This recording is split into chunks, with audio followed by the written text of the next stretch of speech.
जिस व्यक्ति को ये नहीं पता, जिसने कभी एसोसिएशन का कमरा नहीं देखा, अगर उससे कोई ये पूछे तो मुझे भी, मैंने बोला सर 1 दिन का वक्त दे दीजिए। मैंने ये भी नहीं पूछा क्या करना होगा क्या होगा, मैंने कहा सर 1 दिन का वक्त दे दीजिए। मैं 2 जुड़वा बच्चों की माँ हूँ, मेरे उस वक्त बच्चे 6 साल के थे, तो मुझे लगा कि मुझे पूछना चाहिए अपने घर में। हमने अपने घर में अनुमति ली और हमने दूसरे दिन जैन सर को, आदरणीय जैन सर को और सब लोग सर को बोला कि सर हम आगे बढ़ेंगे आपकी सर। वो दिन जो मेरी यात्रा शुरू हुई, आज अनवरत चल रही है लगातार 6 साल से, और उसमें आप सबका सहयोग रहा है। निश्चित तौर पे मेरी महिला साथियों का मैं विशेष रूप से धन्यवाद अदा करूंगी, वो हर मोर्चे पे मेरे साथ खड़ी रही। 2018 से वो यात्रा पहली रीजनल सेक्रेटरी रीजन 2 भोपाल के रूप में शुरू हुई, और वहां से जो यात्रा शुरू हुई, इसके बाद 2021 के चुनाव में डीसीएस हेडक्वार्टर के रूप में आप ही लोगों ने मुझे विजयी बना के भेजा। 2022 तक अगर अपन बात करें तो सब कुछ ठीक ठाक था, सेवानिवृत्ति की और हमारे जो शीर्ष नेतृत्व चले, तो अचानक से जो अयोग्य व्यक्ति को जो शीर्ष नेतृत्व की जिम्मेदारी दी गई मनोनयन प्रक्रिया के तहत, उससे कहीं विचलन हुआ। मेरा पहला विरोध आया जब फाइनेंस सेक्रेटरी के पद पे 11 मार्च की मीटिंग इसी संस्कार धानी में हो रही थी, और मैंने वो मीटिंग 11 मार्च को कंप्लीट होने के बाद, छोड़ने के बाद अचानक से एक व्यक्ति का मनोनयन कर दिया गया फाइनेंस सेक्रेटरी के पद पे। मुझे ये जानकारी, चूंकि हम गाड़ी में थे, ट्रेन हम 4 व्हीलर से निकल रहे थे, सुबह हमें जब उनका मैसेज ड्रॉप होता है कि ये व्यक्तियों का मनोनयन हुआ, मैंने तुरंत उस वक्त के महासचिव जी, आप ही के क्षेत्र के थे, आदरणीय सबलोक जी को फोन लगाया। हमने कहा सर आपने ये क्या कर दिया? बोले क्यों? हमने कहा नहीं सर, ये आपका एक गलत निर्णय है, हम इसका विरोध करते हैं। वो बोले नहीं, हम वहाँ तो इसी में ऐसा हुआ वैसा हुआ, क्योंकि जैसा कहा जाता है। मेरा विरोध उस व्यक्ति को लेके यही था कि क्या आपको 7000 लोगों में एक भी ईमानदार व्यक्ति आपको नहीं मिला, जो आपने हमारे निकलने के बाद, अगर आप सच्चाई से बात रखते तो हम भी समर्थन करते या विरोध करते, लेकिन इस तरह की चाल चतुराई से जो चीजें की जाती है, मैं उसका विरोध करती हूँ। और पहला विरोध दोस्तों, मैंने रजिस्ट्रार्ड ट्रेड यूनियन, चूंकि ट्रेड यूनियन एक्ट के तहत रजिस्ट्रार्ड ट्रेड यूनियन हमारा मालिक होता है, तो हमने पहला विरोध वहां दर्ज कराया है। आप यकीन मानिए उस दर्ज की लड़ाई आज भी चल रही है, और कई पदाधिकारी रिटायर्ड हो गए हैं, और कई पदाधिकारी जो उसके बाद मनोनयन होके अध्यक्ष पद पे आए, या जो फाइनेंस सेक्रेटरी रहे, या जो भी को ऑप्शन उस मीटिंग में हुए थे, आज सब वो चैलेंज में पड़े हुए हैं, कोई भी रजिस्टर्ड नहीं हो पाया है। दूसरा, उसमें 29 अप्रैल को मैं खाते पे होल्ड लगाती हूँ, क्योंकि मेरे हिसाब से अगर आप लोग बैंकर हैं और अगर आपके पास कोई रजिस्टर्ड सिग्नेटरी नहीं है, ऑथराइज सिग्नेटरी नहीं है, तो हम उस खाते से विड्रॉल नहीं होने देते हैं। मैंने 29 अप्रैल को एक खाते पे होल्ड लगाया एसोसिएशन की, और 9 जून तक वो खाते पे होल्ड रहा। 9 जून को मैनेजमेंट ने मुझे एक चिट्ठी दी और कहा कि आप कोर्ट चले जाइए। उस वक्त कोर्ट बंद थी, हाई कोर्ट, और मैंने भी कहा कि नहीं सर हम कोर्ट नहीं जाएंगे, क्योंकि अगर हम कोर्ट जाए तो हम एक संस्था को खत्म कर देंगे, और वो पाप मैं होने नहीं दूंगी। क्योंकि मुझे लगता है कि संगठन की बहुत महती आवश्यकता है। मैं फेडरेशन में पदाधिकारी रही, मैं आईवोक में रही हूँ, मैं जगह जगह इस फोरम की खूबसूरती का एंजॉय करती रही हूँ। मैंने इसको फोरम को बहुत नजदीक से महसूस किया है, चाहे वो कॉर्पोरेट सेंटर रहा हो, चाहे आपका सर्कल मैनेजमेंट रहा हो, चाहे आपका रीजनल लेवल पे रहा हो या जोनल लेवल पे रहा हो। अगर आप अपने पूरे होमवर्क के साथ, पूरे नॉलेज के साथ, पूरे मुद्दों के साथ और पूरी ट्रांसपेरेंसी और ईमानदारी के साथ अगर आप अपने सदस्यों के हितों की बात रखते हैं, तो निश्चित तौर पे आपकी बात सुनी जाती है, समझी जाती है और एक रिजोल्यूशन आता है। इतने खूबसूरत फोरम को मैं खत्म नहीं होने देना चाहती थी। मैंने तुरंत मैं कहा नहीं सर हम कोर्ट नहीं जाएंगे, आने वाला समय चुनाव का है, हम चुनाव में जाएंगे। और वो 11 महीने की जो लड़ाई हुई है साथियों, लगातार मैंने पत्रों के माध्यम से विरोध किया। वो मेरा दायित्व था, क्योंकि मैं उस वक्त तक एक पदाधिकारी थी डीजीएस हेडक्वार्टर। आप ही लोगों के नाते में वहाँ पे एज ए ट्रस्टी बैठी हुई थी। आप लोगों ने मुझे जो रिस्पॉन्सिबिलिटी दी थी उसका मैंने पूरी तरह ईमानदारी के साथ दायित्व का निर्वहन किया। 23 दिसंबर को एक ईसी होती है, घोषणा होती है चुनावों की, और उस चुनाव की घोषणा में हमने ये निश्चय किया कि हमारा विजन ना इनके साथ है ना उनके साथ है, दोनों टीमों के साथ कहीं विजन नहीं है। सब लोग चाहते हैं एसोसिएशन मैनेज हो जाए, मेरी पोस्टिंग, मेरा पद, मेरा सब कुछ बना रहे। 7000 लोगों की हितों की चिंता किसी के पास नहीं है। किसी को कोई मतलब नहीं है, संगठन को उन्होंने अपने निजी हितों के लिए बना दिया। हमने आदरणीय गोविंद अहिरवार सर से निवेदन किया, हमने कहा सर अगर आप लोग नहीं निकल के आएंगे तो मैं तो शहीद होने को तैयार हूँ, मुझे तो मेरी अभी 16 साल की नौकरी और बची है, मुझे कोई फर्क नहीं पड़ता, लेकिन ये संगठन खत्म हो गया तो यकीन मानिए कमजोर आदमी की आवाज दबा दी जाएगी और प्रबंधन हमारे ऊपर लगातार हावी होता चला जाएगा। हम जो ट्रेड यूनियन एक्टिविटी की बात करते हैं वो ट्रेड यूनियन खत्म हो जाएगी। हमने अपील की लोगों से, मैंने अपीलें चावल दिए हैं, एक एक के घर जाके एक एक के निवेदन किया है कि सर आप मेरे साथ आइए, जुड़िए, बचाइए, अगर आप नहीं आएंगे तो ये खत्म हो जाएगा। ये मनमाने लोग अपनी मर्जी से अंदर अंदर मैनेज करके कुर्सियों का बंटवारा कर लेंगे और किसी को किसी से कोई चिंता नहीं है। हमने वो टीम स्वाभिमान का गठन किया, जैसा कि आप देख पा रहे हैं कि टीम स्वाभिमान की जो सर्कल की प्रत्येक की टीम है, इसमें चीफ मैनेजर है तो बीओपीएम से निकले हुए लोग भी है, जहाँ प्रबंधन बैठता है, वहां से भी मैंने अपने एक साथी गौरव यादव जी को जोड़ा है। मेरा उद्देश्य एकमात्र है, जो मेरा विजन है हमेशा से रहा है और हमेशा रहेगा, संघ को मजबूत बनाना। संघ 1973 में एस्टेब्लिश होता है, 2023 में हम 50वीं गोल्डन जुबली मनाते हैं मार्च 23 में, और संघ में जो विजन मजबूत कैसे होगा जब तक आप उसमें मजबूत लोग नहीं लेके आएंगे। मजबूत लोग जो ईमानदार हों, जिनकी सोच सकारात्मक हो, जो खुद काम करते हो, जो अच्छा सोचते हो और जिनका सबसे बड़ा पैरामीटर हो जो लीडर हो, क्योंकि लीडर तो वही होता है जो लीडर होता है, जो अपनी बात कह सकता है, जो अपनी बातों को रख सकता है। ऐसी सोच के साथ हमने इस टीम स्वाभिमान का गठन किया। मॉड्यूल स्तर पे आज मैं खुशी के साथ कह सकती हूँ मात्र एक माह के समय में आज मेरे पास 50 से 60 कैंडिडेट है। लोग बात कर रहे हैं कि आपके पास टीम नहीं है, आपके पास टीम नहीं है। मैंने उनसे कहा कि पूरी टीम मेरे पास है, मेरे पास हर मॉड्यूल में है।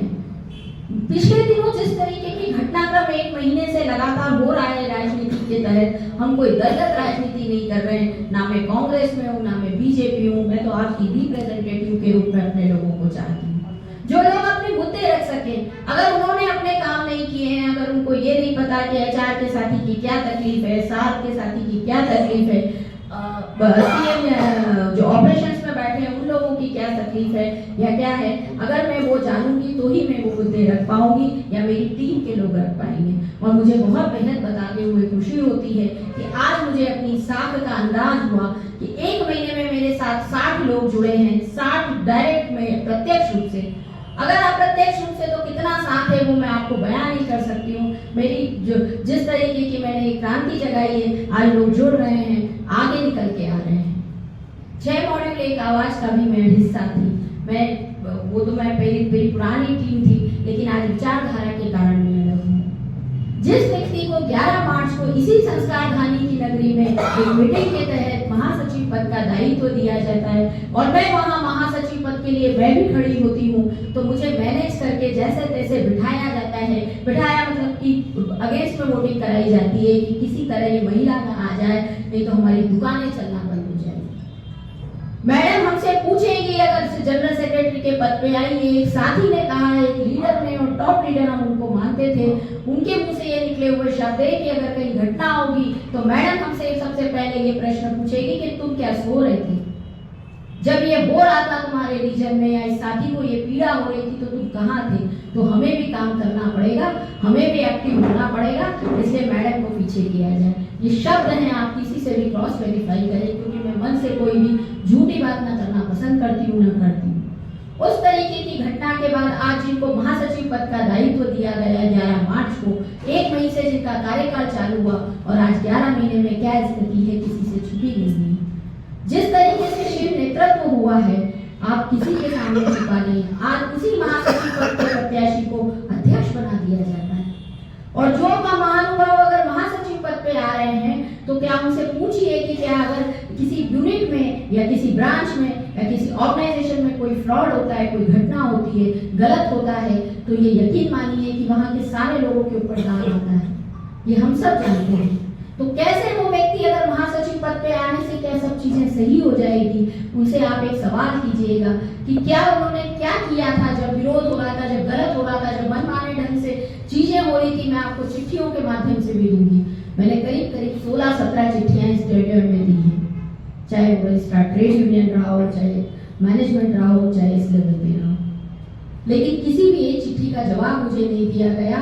बहुत सिस्टमेटिक तरीके से ये सोचा गया कि मैडम को कैसे भी करके आउट किया जाए, व्यवस्था से बाहर करने की तरह ऐसी कार्य योजना बनाई जाए कि मैडम ऑटोमेटिक घर बैठे, क्योंकि महिला है, अपनी जिम्मेदारियां। 4 जुलाई की घटना है, मैं जाती हूँ, मैं उनसे महासचिव महोदय से सोसाइटी के चुनाव होते हैं और मैं उनसे बात करती हूँ और कहती हूँ कि सर ये बताइए, ये चुनावों के जो रिजल्ट आए हैं इससे हमारी टीम में एक विजिलेंस की स्थिति है, सबके डिमोटिव होता है, स्वाभाविक होता है, कोई हमारा साथी हारता है तो डिमोटिवेशन आता है। तो आप ये बताइए कि हमने क्या कार्य योजना बताई। तत्कालीन अध्यक्ष और तत्कालीन महासचिव महोदय कहते हैं कि मैडम हमें तो आपके साथ चुनाव ही नहीं लड़ना है। हमने कहा ठीक है, आप मेरे को बोल रहे हैं या आपने कोई ऐसा, हम 26% है तो आपने कोई प्रतिनिधित्व दिया है। बोले नहीं, हमने आपकी बात नहीं करी। मैंने कहा मैं व्यक्तिगत नहीं हूँ यहाँ पे, अगर मैं एक प्रतिनिधित्व करती हूँ एक वर्ग का तो आप मुझे कोई ऑप्शन देंगे। हमने भी उनसे कहा नहीं सर, जब तक हम इसी में रहेंगे, जब तक हम आपकी केंद्रीय कार्यकारिणी का पार्ट रहेंगे, तब तक हम आपकी हर गलत बात का विरोध करेंगे और आने वाला समय जनता जनार्दन तय करेगी। जनता जनार्दन अगर मुझे व्यवस्था से बाहर करेगी तो मैं घर बैठूंगी, लेकिन मैं आपके सिर्फ मनोबल तोड़ने से मैं घर नहीं बैठूंगी। मुझे न किसी संघीय गतिविधि में भाग लेने दिया गया, दूर दराज मुझ पे मेल नहीं आते थे, खबर नहीं होती थी। वो तो भला हो प्रबंधन का, उच्च प्रबंधन का मैं धन्यवाद अदा करती हूँ कि कोई मीटिंग होती थी तो मुझे पर्सनल इन्फॉर्म कर देते कि मैडम उस दिन वहाँ मीटिंग है, आप आइए। आप सोचिए किस तरीके की राजनीति साजिश की जाती है, किस तरीके से। अरे हम कोई ऐसा काम करा हो, आपकी कोई मैंने गलत किया हो तो आप मेरे को उस तरीके से बाहर करिए व्यवस्था से। आईवोक की एक मीटिंग होती है, आईवोक की मीटिंग करने के लिए संघ का कार्यालय बंद कर दिया जाता है। ऐसी कई लड़ाइयाँ हैं साथियों जो मैं आपको बताना चाहती थी। अब चूंकि ये तो घटना है, मैं उसके बाद आपको ले जाऊंगी। हमने बहुत मेहनत की है, पूरी क्रांति लगाई है और आज मुझे बहुत खुशी है कि बहुत सारे लोग मेरे साथ जुड़ रहे हैं, चाहते हैं, क्योंकि सब हर 99% लोग यही चाहते हैं कि ऑर्गेनाइजेशन संगठन बहुत बढ़िया फोरम है। हम लोग अगर आंतरिक प्रबंधन के साथ लड़ते हैं तो बाहरी प्रबंधन के साथ भी हम प्रशासन के समक्ष भी हमारे चैलेंजेस रहते हैं। रातों रात कोई घटना होती है तो हमें वहां भी खड़ा होना पड़ता है, क्योंकि सबसे पहला काम संगठन का होता है। उस वक्त तो प्रबंधन भी ये सोचता है कि संगठन कहाँ कैसे इसको टेकल करेगा या संगठन के लोग आगे निकल के आए। हम हमेशा से मुद्दे रखते हैं। 22 नवंबर को लास्ट CNC होती है, ज्यादातर साथी जानते हैं या नहीं जानते। CNC एक तरह की मीटिंग होती है जिसमें मैनेजमेंट के करीब 25 लोग रहते हैं, जिसमें CGM लेवल से लेके not below the rank of the DGM officer और एसोसिएशन से भी टॉप पदाधिकारी। 3 मुद्दों के साथ हम बात करते हैं। अरे कितना रिसोर्स, कितना समय, कितना लोग वेस्ट करके वहां पहुंच रहे हैं। 3 मुद्दे, वो भी साधारण से, आप किसी से भी वो डॉक्यूमेंट निकलवा सकते हैं। 3 मुद्दे अगर हम किसी ऑफिस में चले जाएं, किसी छोटी सिंगल लाइन ब्रांच में चले जाएं तो 3 मुद्दे निकल के आते हैं। 7,000 लोगों के बीच में हमारे पास मुद्दे नहीं है, हम सिर्फ बात करने जाते हैं चाय पीते समय। उस दिन बड़ा दुख होता है। हमने फिर हमने आप देखिए लगातार मुद्दों को खत्म किया जा रहा है। आज एसोसिएशन ऑफिस अगर आप चले जाइए, कोई CCTV फुटेज निकाल ले, 4:30 बजे उनका एक कहीं कोटेशन लगा हुआ है 6 मॉड्यूल का, उसका बेहतर वर्क लाइफ बैलेंस। उनका तो बेहतर हो ही रहा है। 4:30 बजे एसोसिएशन ऑफिस बंद होता है साथियों। LHO की पूरी बिल्डिंग में आपके साथी काम कर रहे होंगे, आप उनसे इसको क्रॉस चेक करवाइए। 4:30 बजे मेरा कौन सा साथी अपना दुख दर्द बयां करने आ सकता है। जिस सब्सक्रिप्शन को हम देते हैं उसके पदाधिकारियों से बात करने के लिए अगर हमें 4:30 बजे तो कोई सिंगल में ब्रांच की स्थिति नहीं रहती कि वो हमसे या कोई भी पीड़ा शेयर करने का। इस स्थिति में संगठन आ चुका है। आज हमने फिर आपको एक मौका दिया है, हमने बेहतर विकल्प के रूप में हमने और हमारी टीम ने जो मैनिफेस्टो बनाया है वो आप लोगों का मैनिफेस्टो है। मैंने बहुत वॉलंटियर्स, क्योंकि प्रत्यक्ष रूप से अगर मेरे साथ 60 आदमी हुए हैं या 60 मेरे कैंडिडेट्स हैं तो ये यकीन मानिए कि पीछे बहुत अप्रत्यक्ष रूप से सहयोग है। मैनिफेस्टो में पहला पॉइंट, अगर आप पहला ही पॉइंट देखेंगे, ग्रीवांस पोर्टल की मैंने बात की है। संजीवनी को अगर हम देखें तो संजीवनी में जिनके अगेंस्ट हम कंप्लेंट लॉन्च करते हैं और जिसको सॉल्व कर रहा होता है वो भी काउंटर पार्ट होता है। रिजोल्यूशन प्रॉपर नहीं आता है, कहीं न कहीं कुछ न कुछ एनॉमली रहती है। जब आप जनरल सेक्रेटरी को वोट देते हैं तो मेरा ये मानना है कि रीजनल सेक्रेटरी अगर आपका चाबी दोनों एक साथ मिल जाए, RM और रीजनल सेक्रेटरी, डीजीएम और डीजीएस मिल जाएं तो कोई मुद्दे ही ऊपर नहीं आ पाएंगे, सब कुछ राइट ऑफ सेट ऑफ वही होता रहेगा। तो आपके पास ये राइट होना चाहिए, आपके पास ये ताकत होनी चाहिए कि आप अपने इश्यूज डायरेक्टली जनरल सेक्रेटरी तक पहुंचे। हमने अगर सब्सक्रिप्शन की बात की है 130-170 रुपए की, तो बहुत ईमानदारी और होमवर्क के साथ बात की। प्रबंधन हमें पूरा प्रीमाइसेस देता है, एसी कंप्यूटर सारे खर्चे उन्हीं के हैं। किसी भी एस्टेब्लिशमेंट सबसे बड़ा रेंटल का होता है। ट्रेड यूनियन अलग टाइप की दुनिया है, यहाँ कोई ऐसी लैविश लाइफ नहीं जी जाती है, यहाँ तो बहुत सरलता और सिंपल होना पड़ता है। उसमें हमारे ऐसे कोई खर्चे नहीं है, वो हमने पूरी अपनी कैलकुलेशन के साथ बात रखी है, हमने उसको भी एक मैनिफेस्टो में लिया है। अगर मैनिफेस्टो में आप देखेंगे हमने एकेडमी की बात की है। मैं चूंकि फेडरेशन में एक पदाधिकारी और मुझे सौभाग्य मिला कि मैंने कई जगह, अगर मैंने वहाँ कोलकाता सर का जब विजिट किया तो वहाँ इसी तरह का एक एकेडमी है। वो लोग वीकली में मंथ में एक दिन, एक सैटरडे संडे हर रीजन में प्रोग्राम करते हैं। प्रोग्राम में अगर लगता है कि इस रीजन में एसएमई का बिजनेस है, इस रीजन में एग्री का बिजनेस है, इस रीजन में पी का बिजनेस है, जहाँ मेरे ज़्यादा मैन पावर इन्वॉल्व हो रहा है, जहाँ मेरे सदस्य साथी वो काम कर रहे हैं, तो वहाँ हमारे इन हाउस लोगों से वो लोग डूज एंड डोंट्स के, क्योंकि आजकल बैंकिंग में पिछले दिनों में डीजीएम सीबीओ सर के साथ बैठे थे। मैंने कहा सर आपका ट्रेनिंग सिस्टम फेल हो रहा है, आपने बड़े बड़े इंस्टीट्यूट बना दिए, लेकिन मेन पावर नहीं होने के कारण 7 दिन की ट्रेनिंग 2 दिन में और 4 दिन की ट्रेनिंग 1.5 दिन में हम सोचते हैं। कई बार तो हम ऑनलाइन ट्रेनिंग में भी आ रहे हैं, सोचते हैं ज्ञानोदय में सारी चीजें डली हैं तो हम हो जाएंगे। ऐसी बातों के साथ जब हमने उनसे कहा नहीं ठीक है, हमने कहा नहीं सर हम विजन लेके आ रहे हैं कि हम अपने लोगों को एम्पावर करेंगे, हम उन्हें ये बताएंगे कि कैसे क्या कहाँ किया जाए, कहाँ डूज होना चाहिए, कहाँ डॉन्ट्स होना चाहिए, ताकि अगर हमारे साथी का हाथ दबे तो कम से कम दबे। हम इस सोच के साथ आए हैं। हमारा मैनिफेस्टो पूरा आपके हाथ में है, सामने है, सोशल मीडिया पे है।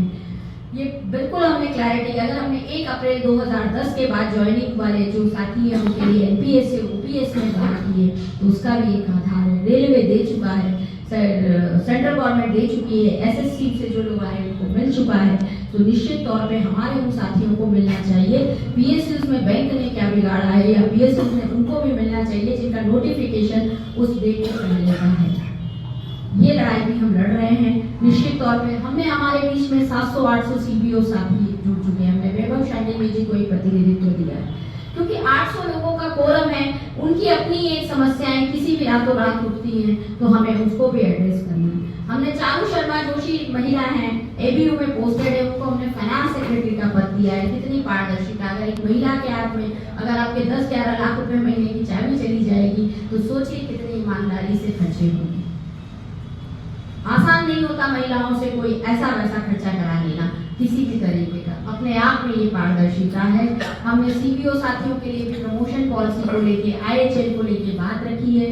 लीज हाउस फैसिलिटी मुझे लगता है 1 पॉइंट लीज के साथ साथ हमें ऐसी भी रखना चाहिए, वर्किंग 2 हाउसेस होना चाहिए, तो हमने वो भी रखा है। हमने मेडिकल फैसिलिटी को 2000 से 5000 विदाउट डॉक्टर सिग्नेचर भी रखने की कोशिश की है। वो हम फेडरेशन की लड़ाइयाँ हैं। और इन सब से ऊपर अगर मेरे मैनिफेस्टो में आप पाएंगे जो महत्वपूर्ण है, आप देखिए नई दिशा नाम से टीम ने को-ऑप्शन करके खूब हल्ला मचाया, व्हाट्सएप यूनिवर्सिटी में तूफान ला दिया, मनोनयन मनोनयन मनोनयन, लेकिन जब उनका मैनिफेस्टो आता है तो उन्होंने मनोनयन की कोई बात नहीं की।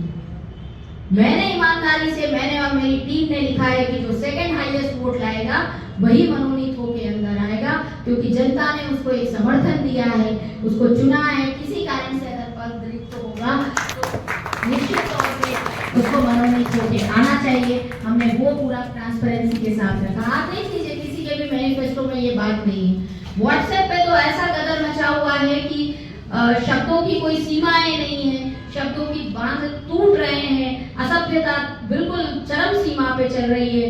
एक जगह नई दिशा के साथ ही लिखते हैं जो की तरह चूसती है। अगर हम पढ़े लिखे वर्ग से बिलोंग करते हैं, हम ऑफिसर कैडर हैं, हम कोई आम जनता नहीं, हम नगर पालिका का चुनाव नहीं हो रहा है, हम इस तरीके की बातें लिखते हैं। आप सोचिए कितनी विडंबना है। सिर्फ एक मशाल जलाने की बात आ गई तो इतनी विडंबना आ गई, शब्दों में इतना स्तर गिर गया है। जो बड़ी बड़ी बातें करते हैं, जो उनके जो प्रत्याशी हैं महासचिव पद के, कल उनका बायोडाटा रिलीज होता है। 1998 के बाद उन्होंने कभी ब्रांच में काम नहीं किया, और 1998 के बाद की बैंकिंग में तो खुद 2000 में आई, कितनी बैंकिंग चेंज हो चुकी है। अगर मेरे को यही नहीं पता कि मेरा साथी किस पीड़ा से गुजर रहा है, तो मैं क्या रिप्रेजेंट करूंगी। पिछले दिनों मैं इंदौर मॉड्यूल पे एक विजिट पे थी, चीफ मैनेजर के कैबिन में गई, मैंने बोला केवाईसी का फॉर्म क्यों रखा है तुम्हारी टेबल पे? बोला मैडम आजकल एक अपडेट हो गया। हमने कहा क्या अपडेट हो गया?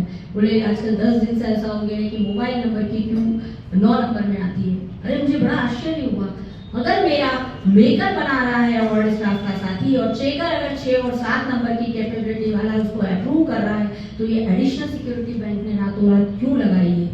क्यों ऐसे बैंक दिशा निर्देश करती है जिसमें अधिकतम लोगों की स्क्रूटनिंग में फंसे या इस तरीके के? वो कर निश्चित तौर पे किसी को भी बुरा लगेगा। 9-10 जिसकी ब्रांच में अगर चीफ मैनेजर लेवल की ब्रांच है, स्किल या फुटफॉल हाईएस्ट फुटफॉल होगा, तो वहाँ तो ब्रांच मैनेजर बाहर ही नहीं निकल सकता। हमने तुरंत ये फेडरेशन को बताया कि सर ये पहले मीटिंग्स होती थी, डीएमडी आईटी बैठते थे, आजकल क्या हो गया है, रातों रात ऐसी चीजें क्यों होती हैं? कहीं कोई घटना होती है और अचानक से चीजें हो जाती हैं। हम लोग तो उस चौकीदारी के, तो 1998 के बाद जिन्होंने ब्रांच में काम नहीं किया वो क्या आपकी पीड़ा समझेंगे? मेरा एक सवाल और है, आप ही के क्षेत्र के हैं वो, कभी भी उन्होंने कौन सी कितनी चार्जशीट और डिफेंड की है वो उन्होंने अपने बायोडाटा में नहीं लिखा। विडंबना है, 20 साल से 16 साल से 2007 से करीब करीब वो इस व्यवस्था में है और उनकी विडंबना देखिए कि उन्होंने कभी सिंगल चार्जशीट आज तक defend as a defence representative. ये डेटा है। उनसे जब वो महासचिव पद के प्रत्याशी रहे या महासचिव पद पे रहे, आज तो प्रत्याशी हैं, उनसे एक सवाल और मेरा है, मैं उनसे पूछती रहती हूँ, वो एक नारा दे रहे हैं आजकल दमदार लीडरशिप, दमदार लीडरशिप। तो मैंने उनसे अपने एक साथी से कहा कि उनसे पूछिए कि पिछले 10 वर्ष में की दमदार लीडरशिप का कोई एग्जाम्पल दे दें। और साथियों आपको जानते ये होगा कि वो नारा हट गया लेकिन एग्जाम्पल नहीं आया। कितनी दुखद बात है। हम बड़ी बड़ी बातें कर रहे हैं, हम व्हाट्सएप पे खेला मचा रहे हैं, हम बिल्कुल आईपीएल की तरह कर रहे हैं, इसको लिखा उसको लिखा, जो कि जो मुद्दों के हैं उस पर कोई बात नहीं करता है। बड़ी दुखद चीजें हैं। इतने सीनियर कॉमरेड हैं, एकमात्र मिशन है मेरा रिटायरमेंट अच्छे से हो जाए, मैं किसी पद से सेवानिवृत्त हो जाऊं। किसी को किसी की चिंता नहीं है, युवा साथियों की चिंता नहीं है, सिर्फ एक है।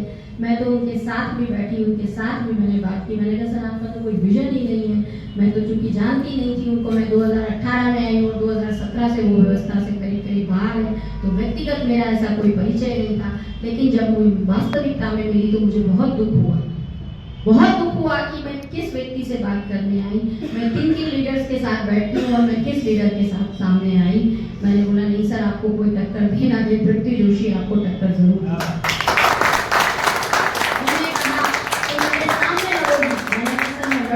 और जीतूंगी ये मैं आपको बताती हूँ, क्योंकि मैंने 2018 से अगर 6 साल ईमानदारी से काम किया है तो मेरी जनता, मेरे सदस्य मेरा साथ देंगे इस विश्वास के साथ। उनका आप कार्यकाल देखिए, 2007 में कोई एपेक्स लेवल का अचीवमेंट नहीं है उनकी झोली में, हर व्यक्ति के पास। एक और वो भ्रम फैला रहे हैं व्हाट्सएप पे कि चार्जशीट हुई, डिमोट हुए, डिमोट हुए, डिमोट हुए। सर वो सामूहिक घटना थी। अगर पुराने साथी उसको याद करेंगे, जो लोग जानते हैं 2012 में एक सामूहिक घटना होती है, जो युवा साथी है वो जानते नहीं है। प्रदीप चौधरी सर का समय आया था, एक एजुकेशन प्रोग्राम ऋषभ दास जी ने किया था और अचानक से प्रदीप चौधरी के अगेंस्ट नाम से नारे लग गए, तो उनको बुरा लगा और एक सारे सर्कल के पैन इंडिया 17-16 सर्कल जो भी रहते होंगे उस वक्त, तो 17 है इस वक्त, जो भी सर्कल थे सब में प्रेसिडेंट और जीएस को चार्जशीट होती है। सबने अपनी लड़ाइयाँ लड़ी, हाईकोर्ट गए, लेकिन ये महोदय चेयरमैन के पास जाके माफी मांगते हैं, वो अलग उनका व्यक्तिगत था। लेकिन उसके बाद की कहानी पार्ट 2 वो किसी को नहीं बता रहे हैं, जो मैं आपको बताती हूँ, किसी से भी पुष्टि करिए। पार्ट 2 ये था कि डिसीजन आता है, चेयरमैन प्रदीप चौधरी सर चले जाते हैं, अरुंधति मैडम आती हैं और अरुंधति मैडम ने सबको रिवर्ट किया। वापस जो लोग डिमोट हुए थे वो वापस उसी स्केल में रिवर्ट बैक हुए। ये सभी के साथ हुआ, उसमें कोई विशेषता नहीं है, कोई सेक्रीफाइस नहीं है। इस तरह की बातों को भ्रम और झूठ और जाल में फंसा के किया जाता है। गाड़ी का अध्याय अगर जो युवा साथी है वो जाने, संगठन का एक व्हीकल है जिसके उनके व्यक्तिगत नाम से खरीदी गई। 2018 में जो कार्यकारिणी आई, उन्होंने 2.5 लाख रुपए या 1.5 लाख रुपए एडिशनल देके उसको व्यक्तिगत से संघ के नाम पे कराया। ये अपने आप में ऑनेस्टी का परिचय।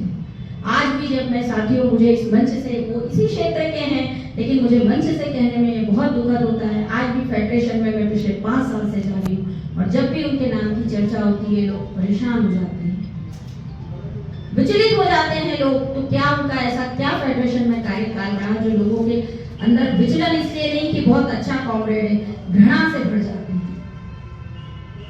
हम अगर कहीं बाहर जाते हैं, आप बैंक के बाहर भी अगर जा रहे हैं, ऑफिसर है, वार्ड स्टाफ है, आप बैंक की एक छवि लेके जाते हैं। जब हम फेडरेशन में जाते हैं तो हम सर्कल की छवि लेके जाते हैं कि ये सर्कल के सदस्य ऐसे हैं, ऐसे पदाधिकारी।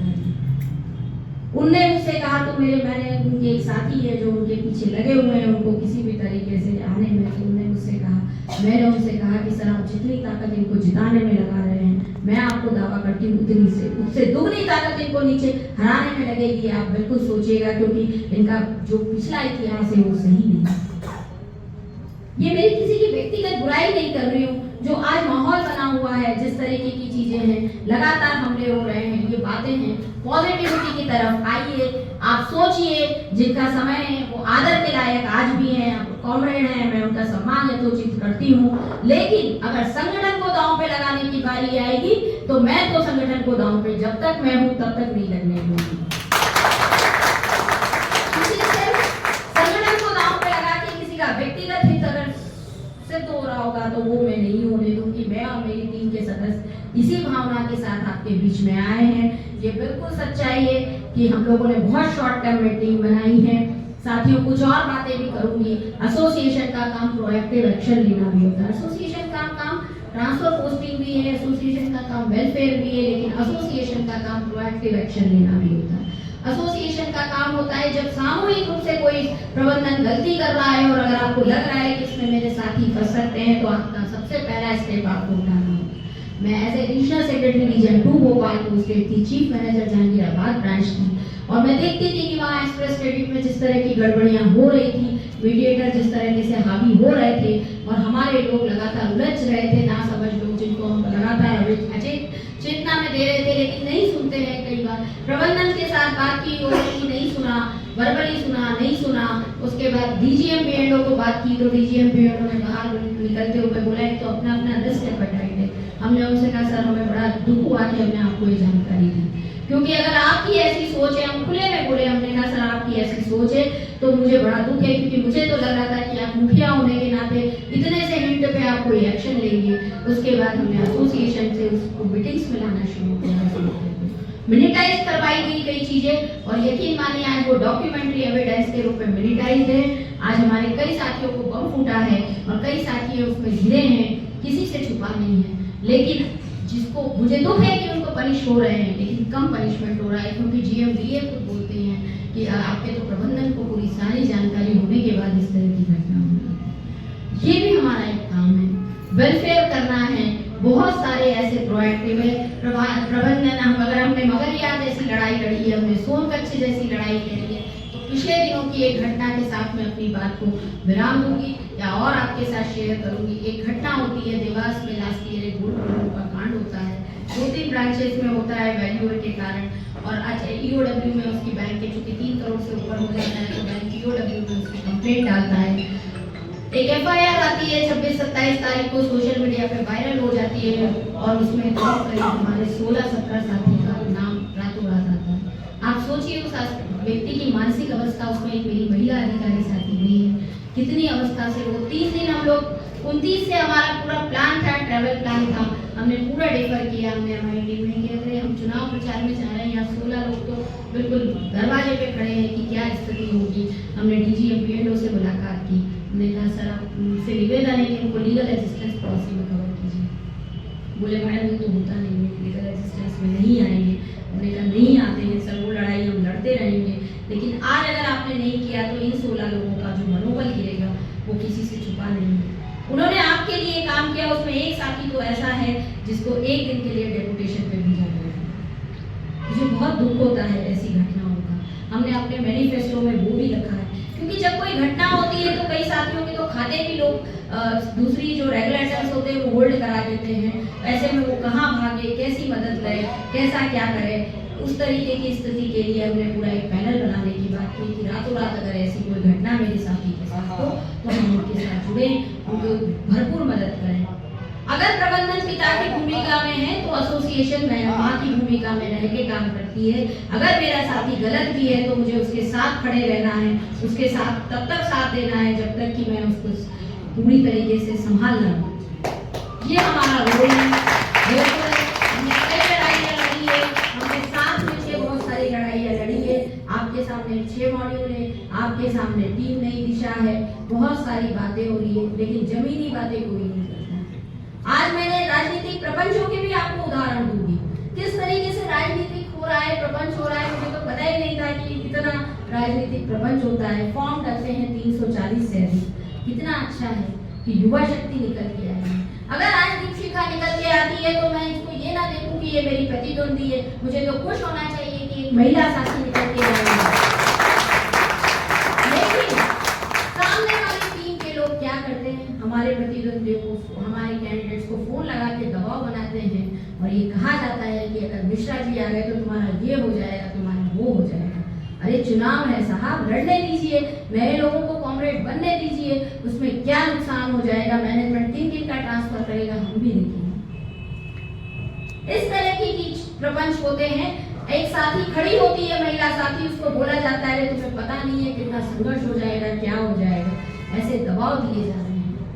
रायपुर मॉडल की घटना अगर मैं कहूँ तो शर्मसार कर देती है। हम सब लोगों को शर्म आना चाहिए। हम बड़ी बड़ी बातें करते हैं, कंट्रोलर मिसबिहेव ना करें, कंट्रोलर ये ना करें, कंट्रोलर वो ना करें, और हम क्या कर रहे हैं, हम फॉर्म भरवाते हैं एक महिला अधिकारी का, नई दिशा टीम के नाम से पूरा फॉर्म भरवाया जाता है, पूरी उसकी पोस्टर रिलीज की जाती है, और जब वहाँ मैनेज हो जाता है कि नहीं इस टीम का व्यक्ति भारी है तो हम पोस्टर से उसको आउट करके आए, उसको अकेला खड़ा कर देते।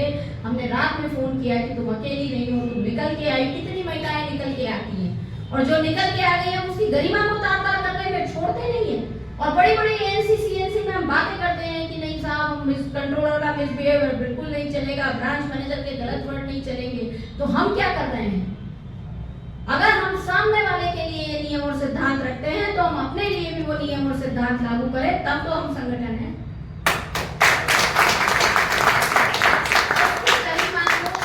महिला अकेली सी हो जाती है। हमने एक मैसेज, हमारे पास सारी लेडीज का ग्रुप बना हुआ है, हमने ड्रॉप किया। हमने अपनी साथियों से बोला कि तुम ये हमारे बैनर तले आए ना आए, लेकिन आज इसके गरिमा पे, इसके सम्मान पे आंच कर दी है, आप इसका सहयोग करिएगा, सपोर्ट करिएगा। उसके बाद उसका फोन आता है कि मैडम मैं आपके बैनर तले लड़ूंगी। मेरे लिए एकमात्र वो डीजीएस कैंडिडेट है, और आज यकीन मानिए कि रायपुर से एक तरफा फोन आ रहा है कि मैडम आप आइए, अपनी बात रखिए। लोकतंत्र की हत्या करते हैं हम लोग, मैनेज करते हैं एसोसिएशन को। एक मैसेज और चल रहा है, मनोपोज है। अरे जब लीडर ही नहीं बने तो अनपोज कैसे आ सकते हो। आपके अगेंस्ट फॉर्म डला, टेक्निकली रूप से किसी का रिजेक्ट हो जाना, या आपने मैनेज कर लिया कि सब पार्टियों को कह दिया कि आप अपनी टीम ना खड़ी कीजिए, हम आपके साथ हैं। अब मैनेज कर रहे हैं और आप कह रहे हैं मनोपोज आ रहे हैं। अरे लीडर तो वो होता है, पहले लीडरशिप कर लीजिए साहब। अगली बार आपके खिलाफ कोई फॉर्म न डाले तो अनपोज का नारा लगाइए। उनके टीम के फॉर्म डाले हैं, जब रिजेक्शन का सर्कुलर हमने ही निकलवाया चुनाव अधिकारी को बोल के। आज एक और सर्कुलर निकला है कि गिफ्ट के दौरान, उसमें मैं आपको एक और घटना बताऊंगी अभी। लेकिन जो चुनाव अधिकारी से हमने कहा नहीं सर आप रिजेक्शन का सर्कुलर निकालिए, बोले नहीं निकलता। हमने कहा पुराना इतिहास निकाल के देखिए, निकलता है। संघ के बायलाज, संघ का जो व्यक्ति महासचिव पद पे रहा है, संघ के बायलाज में इंदौर से रीजन 2 से एक कैंडिडेट का नॉमिनेशन फिल करवाया जाता है जो कि एलिजिबल नहीं है। आप देखिए बेसिक जानकारी ये हमको नहीं है, और हम संघ के बड़े पद पे लड़ने चाहिए। सेकेंडर प्रपोजल में किस तरीके से राजनीति की जाती है कि उनके खास लोगों के फॉर्म सिलेक्ट होते हैं, लेकिन टेक्निकल में उनके बाकी लोगों के जो नए युवा साथी उनसे जुड़ रहे हैं उनके फॉर्म रिजेक्ट हो जाते हैं। हमने उनमें से एक युवा साथी को फोन किया, हमने कहा कि भैया तुम्हारा फॉर्म कैसे रिजेक्ट हो गया, ये गलती कैसे कर बैठे तुम लोग सेकेंडर प्रपोजल की। हमने कहा ये तो बड़ी अलग तरीके की राजनीति की गई है, तुम उसको गहराई से सोचो। मैं भड़काती नहीं हूँ किसी को, मैं जगाने का काम करती हूँ कि सोचो तुम किस दिशा में जा रहे हो। इस तरीके की चीजें हो रही हैं, लगातार हो रही हैं। सोसाइटी का एक एग्जांपल दूंगी। सोसाइटी में उन्होंने 25 लाख का इंश्योरेंस के साथ बड़ा भ्रामक प्रचार किया और चुनाव हुआ। क्योंकि मैं सीपीपीसी में हूँ, आप बड़ा एस्टेब्लिशमेंट है, 57 का स्टाफ है, चुनाव प्रचार करने आते हैं उनके साथ ही।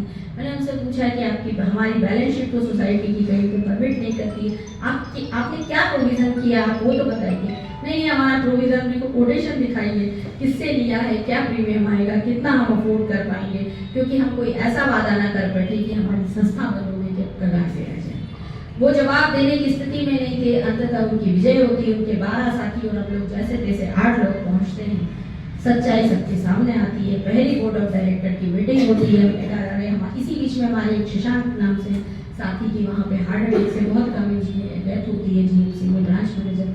हमने उनसे कहा कि आप इसको इंश्योरेंस दीजिए। वो बोले नहीं हम इंश्योरेंस देंगे, लेकिन मैडम वो तो हो नहीं पाएगा, क्योंकि वैसा तो हो नहीं सकता है। सारी कैलकुलेशन सामने आने लगी तो हमने कहा अब आप क्या करेंगी?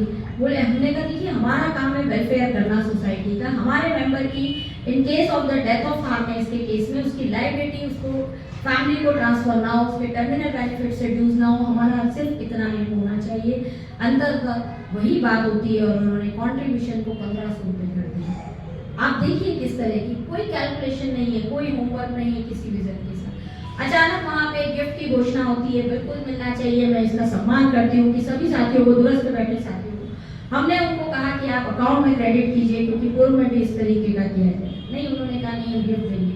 गिफ्ट दीजिए। वो गिफ्ट आपको दीपावली पे मिलना था, क्योंकि सोसाइटी सितंबर में एजीएम हुई है, दीपावली तक आना चाहिए, उसको रोक के रखा गया। और ये सर्वमंच व्हाट्सएप ग्रुप पे ये लिखा गया कि उनके डायरेक्टरों ने मना किया। जब मैंने उनसे कहा कि आप वो मिनट्स दिखा दीजिए जिसमें आपने मीटिंग की और हम लोगों ने ना किया, और अगर ऐसे किसी साथी ने किसी सदस्य का काम करने से ना किया तो आपने क्यों नहीं एक्शन लिया डिसिप्लिनरी? तो उनके पास जवाब नहीं था। और इस तरीके का झूठे उन्होंने अपने साथियों को मैनेज करके ये बोला गया है कि जब हम चुनाव प्रचार में जाएंगे तो ये करेंगे। आज वो सर्कुलर हमने इलेक्शन ऑफिसर को आपत्ति जताई, आज वो सर्कुलर इलेक्शन ऑफिसर ने निकाला है, जो कि व्हाट्सएप से सर्कुलर।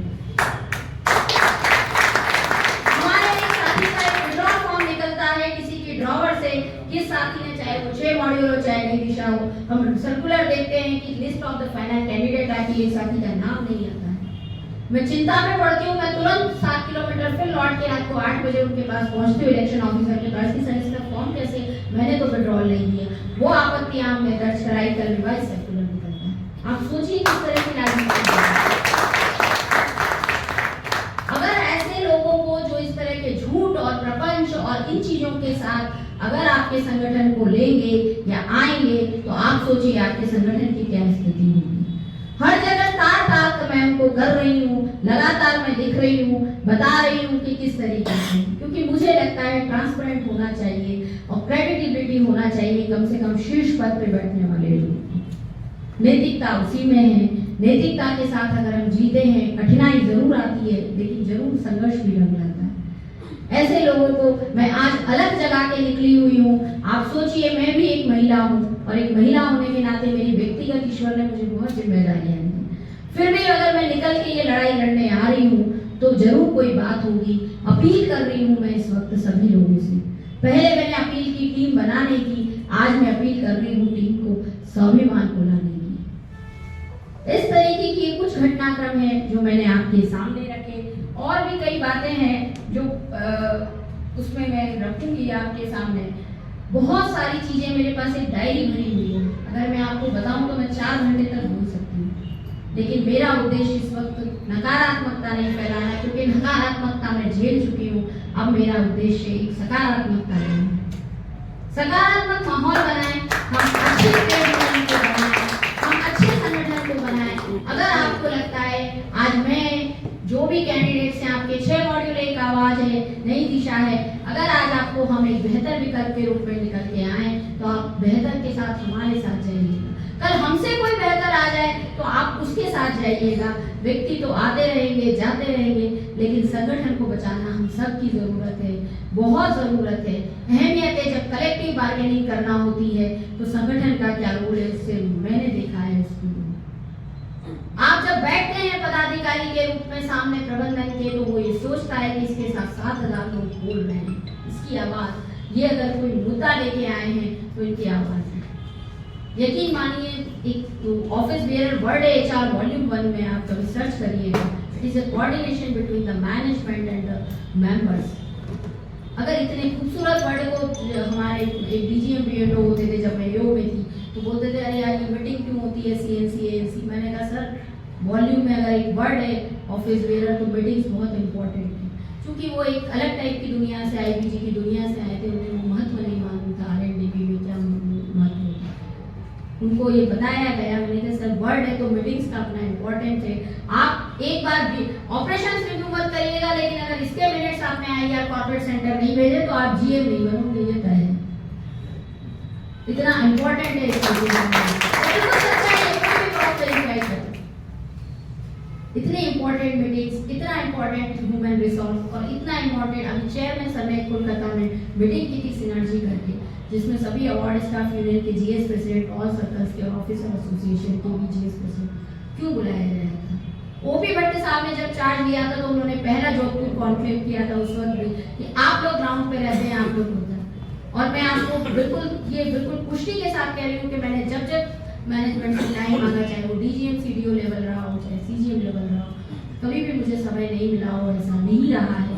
क्योंकि वो जानते हैं कि हम मुद्दों के साथ जाते हैं, पूरे होमवर्क के साथ अपनी बात रखने जाते हैं। कहीं कुछ घटना हो रही होती हम उनके संज्ञान में लाने जाते।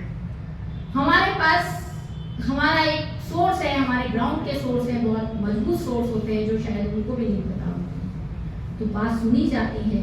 और ये भी सच्चाई है कि प्रबंधन के इस तरफ बैठे हुए लोग जब कोई लेटर ड्राफ्ट करते हैं, कोई सर्कुलर निकालते हैं, कोई पॉलिसी बनाते हैं, तो उनके पास एक टीम काम कर रही होती है। तो कुर्सी के जब जो लोग इस तरफ बैठे उनके पास भी उतनी स्ट्रॉन्ग टीम होना चाहिए जो उसमें निकाल सके, बता सके कि सर यहाँ गलती है, यहाँ मेरा व्यक्ति को दिक्कत हो सकती है, मेरा मेंबर यहाँ पे उलझेगा, आपने कैसी पॉलिसी बनाई। रातों रात ऐसी कई चीजें होती है।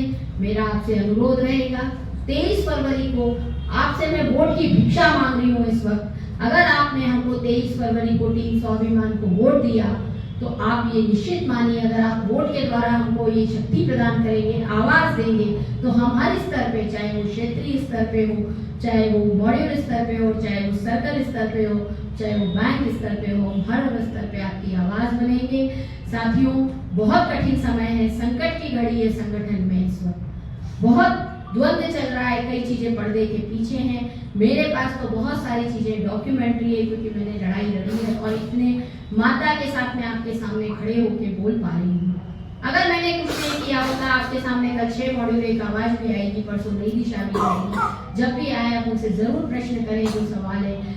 अगर उनके 6 मॉड्यूल एक आवाज के महासचिव महोदय आज जो थे और वो अध्यक्ष हो गए, और जो अध्यक्ष थे या जो उपाध्यक्ष थे वो आज महासचिव पद के प्रत्याशी हो गए, तो उनसे पूछिए कि आपके अंदर जब इतना अंतर्द्वंद चल रहा था तो आपने क्या किया था, कैसे इस संगठन को बचाने की कोशिश की थी, उनसे वो प्रयास पूछिएगा।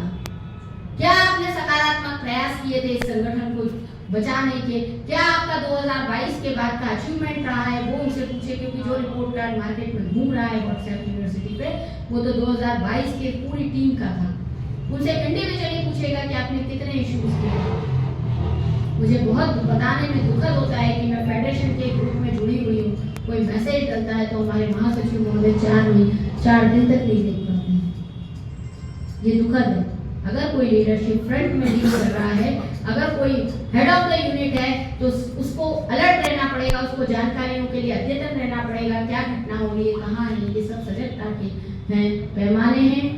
जैसा आपका CDS KRA होता है, अगर बैंकिंग में, तो ऐसा एसोसिएशन में भी जो पैमाने हैं, उन सब पे मेरी टीम स्वाभिमान के सारे प्रत्याशी भारी हैं। आप कोई भी पैमाना उठा लीजिए, चाहे वो वर्किंग का हो, चाहे वो ईमानदारी का हो, चाहे वो काम का मेहनत का हो, चाहे ऑपरेशनल का हो, सारे पैमाने जो हो सकते हैं, साहस का हो, निडरता का हो।